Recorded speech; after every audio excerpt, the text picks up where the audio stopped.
In this episode, I'm having a conversation with Professor Stephen Leacock, a computer scientist whose work talks about VR, the art of visualizing science, and molecular graphics.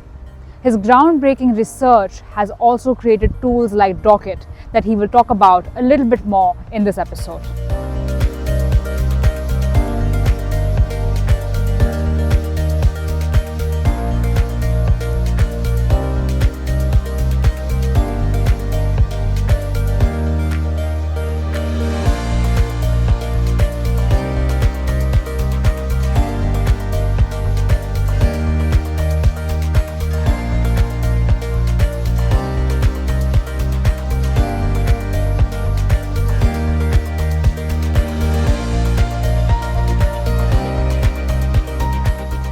Hello and welcome to the AICON podcast, where we speak to higher education institutions from across the world to understand what's happening in the ever-changing world of education.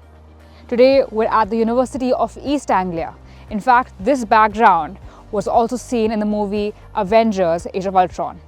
We have some very interesting conversations lined up today. My name is Janhavi, and those conversations are brought to you by Java and Skoda.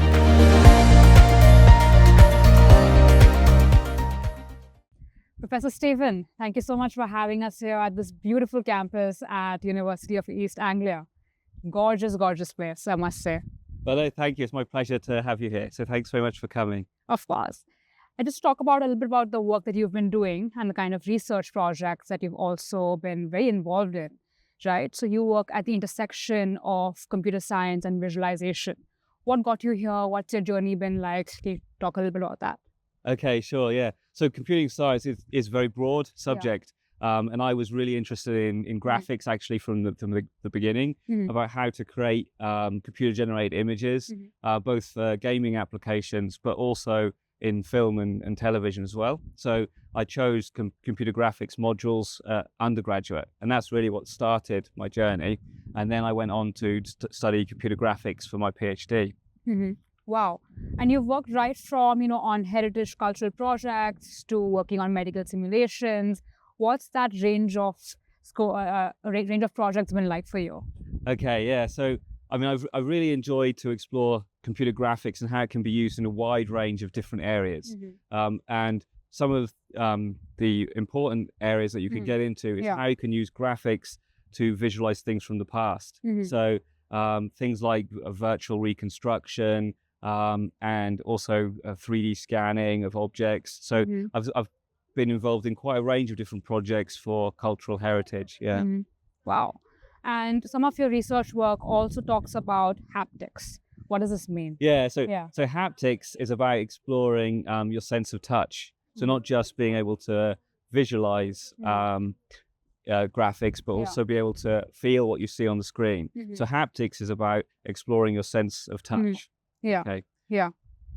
And when it comes to some of your projects, something that you've been working on is something called DockIt. So can you talk to us a little bit about that? Yeah, sure. So DockIt is about software for interacting with molecules. Okay, it could have applications in the pharmaceutical industry for design of new drugs. Okay, so in DockIt we simulate the interactions between the receptor and the ligand, basically two molecules coming in, and then simulate what happens when the molecules are binding. Okay, so there's quite a lot of computation, and in that we use GPU programming to do calculations in parallel. So this is how it also relates to my graphics background, where we use the GPU to calculate the forces between the molecules really efficiently. Got it. And where do you see the future of VR and, using it to solve real life problems? Okay, so I think there's a lot of advancements now in VR and also in particularly in AI, computer generated images. So it's really interesting to see how AI can now be used to generate images fast, and whether this will ever get fast enough to be AI real-time generated images for gaming or for VR applications. So this I see as a particularly exciting future area. Got it. Yeah. And in terms of the current projects that you have, perhaps I think you were talking about molecular simulations as well, right? Yeah. Can you talk to us a little bit about that? Okay, yeah. So I actually started in for graphics for molecular visualization, actually for a number of years, starting originally for using the haptics to interact with molecules so that users could feel around the different structure and actually feel where water could pass through a molecule. This is could have important applications for biochemistry or pharmacology. Okay, so this is where I started, and then it led on to DockIt for interactive molecular docking. Yeah. What's the response for DockIt been like? So it's quite good in research setting. We have had some discussion with a couple of pharmaceutical companies, but we know we need to do a few more things in our research, particularly flexible molecular docking, because molecules, they're both of them should be flexible. Currently in DockIt, we only simulate the deformations of one of the molecules.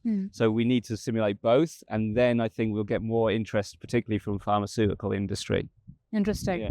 And for any students who are interested in this field as well, who are watching this video, what advice do you have for them? So I would say certainly for students looking to go into graphics or visualization, then coming in with a good background in programming and maths is important. So programming and maths can be good to then lead on to graphics simulations and working in the graphics industry. Wonderful. Yeah. Thank you so much for your time, Professor Stephen. It's been lovely chatting with you and knowing what exactly you've been up to here at the University of East Anglia. No, thanks very much. Thank you. Thank you.